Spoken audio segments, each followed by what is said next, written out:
Imagine 8 countries sharing one currency. Well, that's what the East African community wanted to achieve by 2024. So did they achieve it?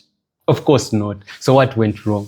To understand this, I would like you to understand the third stage of the East African community integration. The first stage was customs union, remove the tariffs. Then common markets, open the borders for the member states.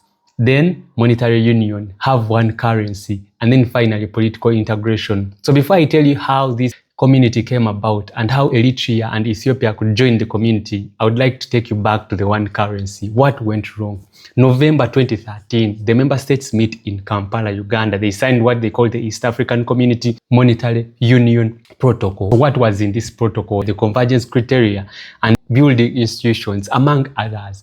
But I would like you to hold on to the convergence criteria. So 5 weeks later, after they had signed the protocol, Christine Lingard, the then executive director of IMF, International Monetary Fund, on her visit in Nairobi, where she's now the president of the European Central Bank. While she was visiting Nairobi, she warned East African countries to go slow. In fact, in her own words, she said, "Don't rush." Did East Africa listen?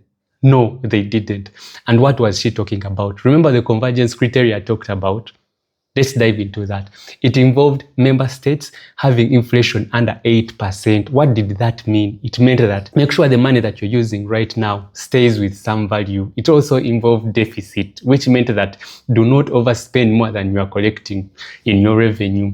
And then there was debt. Do not overborrow. Then finally there was foreign reserves. Make sure that your country saves some dollars. So that and more was in the criteria. Did the countries achieve that by 2024? Of course not. But to make matters worse, remember when they signed the protocol, there were still 5 countries. 3 more countries had joined, including South Somalia and DRC, and they were performing poorly when it comes to this criteria. In fact, South Sudan had its inflation at one point at 114%, which meant that was more times than what was agreed, the 8%. DRC was performing poorly in the foreign reserves. Somalia, it was even hard to calculate the criteria. And guess what? The world's poorest country is also in this community. For more information about this one currency, comment if you want part 2.